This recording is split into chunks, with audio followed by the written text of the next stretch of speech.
If you're listening to this, hit subscribe and tell me where you're from, because this story, the one I'm about to tell, is about what happens when love, silence, and control collide in one perfect-looking house on the edge of Maple Hollow.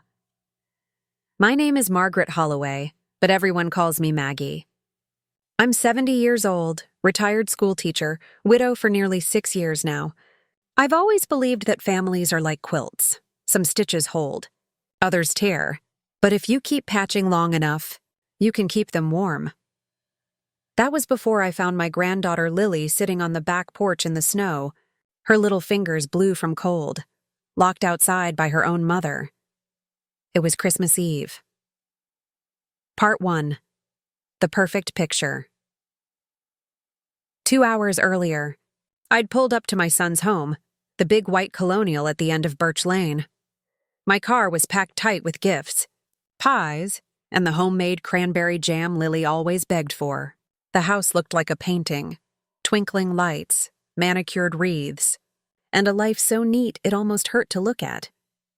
When I rang the bell, the person who opened the door wasn't the daughter-in-law I used to know, Margaret. No smile, no Merry Christmas, not even Mom, just my name, flat and cold like a blade on marble. Her name was Clara, and she was beautiful in that distant, glossy way people in magazines are, a kind of beauty that doesn't invite warmth. "Where's Lily?" I asked, balancing gift bags against my hip. Clara smoothed the sleeve of her cream sweater, the kind that probably cost half my pension. "Lily is reflecting on her actions." "Reflecting?" I frowned. "What kind of actions?" "She broke something valuable," Clara said evenly. "My mother's crystal ornament. It's irreplaceable." "That's unfortunate," I said slowly. "But she's 7. Things break. Actions have consequences," Clara replied. "She's outside cooling off." My heart thudded.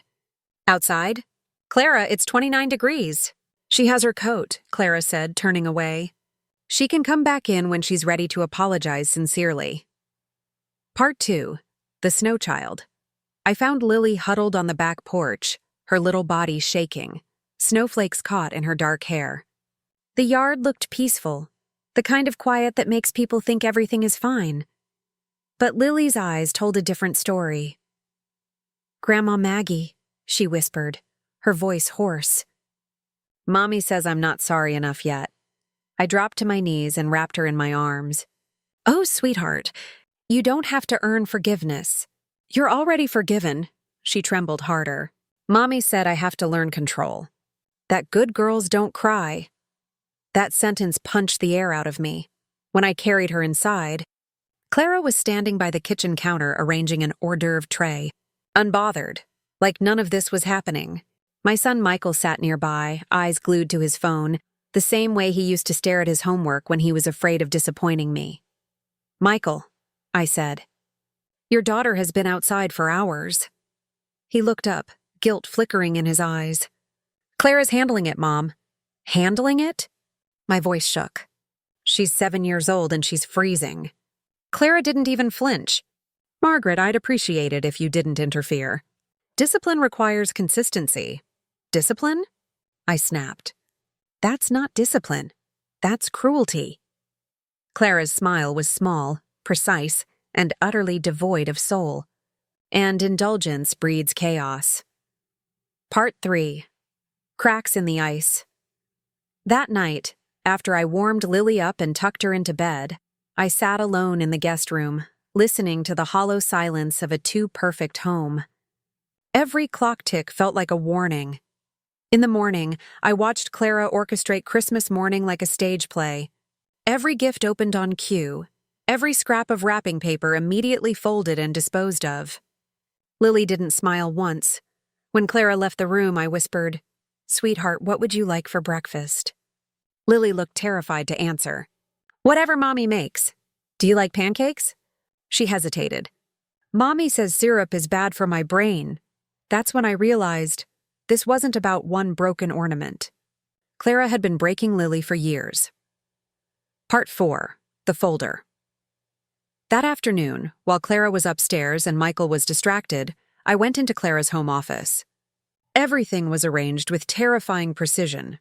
Binders, labels, even her pens lined up by color. But it was the red folder that caught my eye. Lily, Behavioral Records.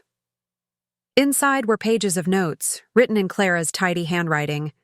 Cried when told to redo homework. Indicates emotional regression. Sang too loudly. Attention-seeking behavior. Shows signs of attachment to grandmother. Must limit exposure. My hands trembled.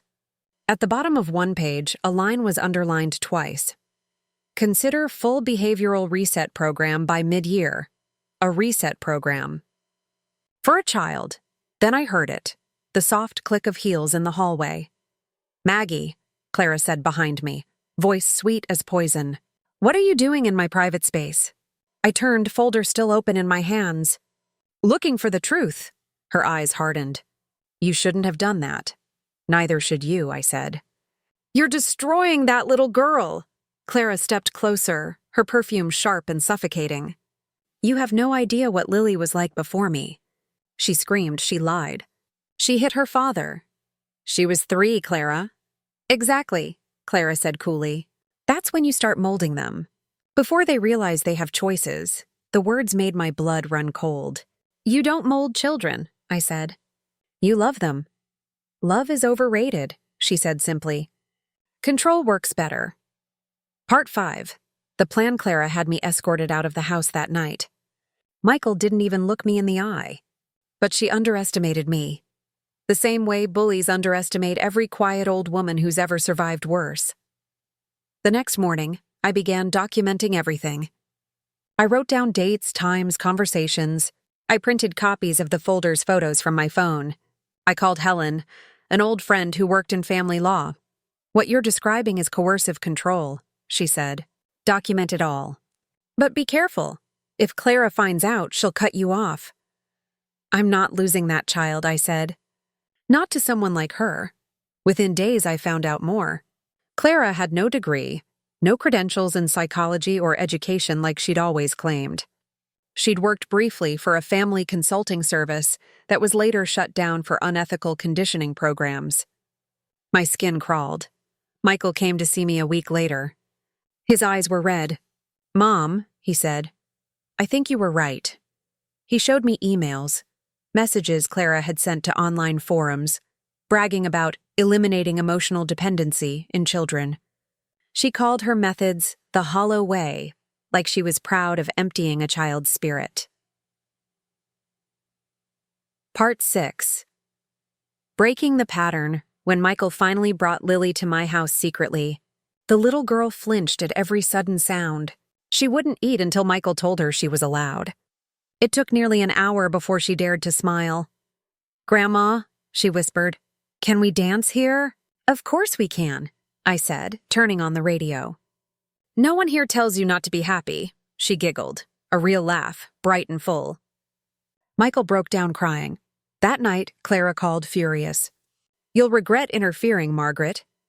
I hung up on her. The next morning, a process server arrived at my door with a restraining order. The accusation, emotional interference and sabotage of parental authority. But Clara made a fatal mistake. She included her own therapeutic protocols in the filing. Words like stimulus deprivation and behavioral reprogramming. My lawyer Helen grinned when she saw it. She's just handed us her confession. Part 7. The hearing. The courtroom was silent when Clara took the stand, immaculate in her navy suit. She spoke about order, respect, discipline, as if she were describing a corporate employee, not a child. When asked about the behavioral records, she said, Children need structure. The judge leaned forward. Mrs. Holloway, you described a 7-year-old as exhibiting non-compliance behaviors requiring emotional recalibration. Can you explain what that means? Clara blinked. It means she needed to learn obedience. The judge frowned. Through isolation and deprivation? Helen stood, voice steady. Your Honor, my client's granddaughter wasn't being raised. She was being conditioned. Then came the evidence, the fake credentials, the online posts, the psychological jargon stolen from outdated conditioning studies. And finally, a small voice, Lily's, Speaking to the court-appointed child advocate, she told them about the cold porch, about the rules, about how Mommy's love depended on perfection. When the ruling came, the judge's voice was sharp and sure. Custody is hereby granted to Michael Holloway. Mrs. Clara Holloway will undergo psychological evaluation and supervised visitation pending review. Mrs. Margaret Holloway's contact with her granddaughter is unrestricted. For a moment, I couldn't breathe. Then Lily ran into my arms, her laughter filling the courthouse hallway like sunlight after a storm. Epilogue. 1 year later. It's been a year since that winter. Lily's 9 now, messy, loud, curious, alive. She paints on the walls sometimes. She sings too loud. And she dances in the kitchen every single night. Michael is stronger, too. He still blames himself for being blind. But I tell him this. Real strength isn't never breaking. It's what you do once you realize you have. As for Clara, no one knows where she went after the evaluation. Maybe she found another place to control. Maybe she finally faced herself. I've stopped wondering, because here, in my little cottage at Maple Hollow, there's laughter again. There's warmth and cinnamon rolls, and music spilling from the radio, and a little girl who knows that love, real love, never needs to be earned. If you've listened this far, I'd say if I were reading this aloud, remember, sometimes the bravest thing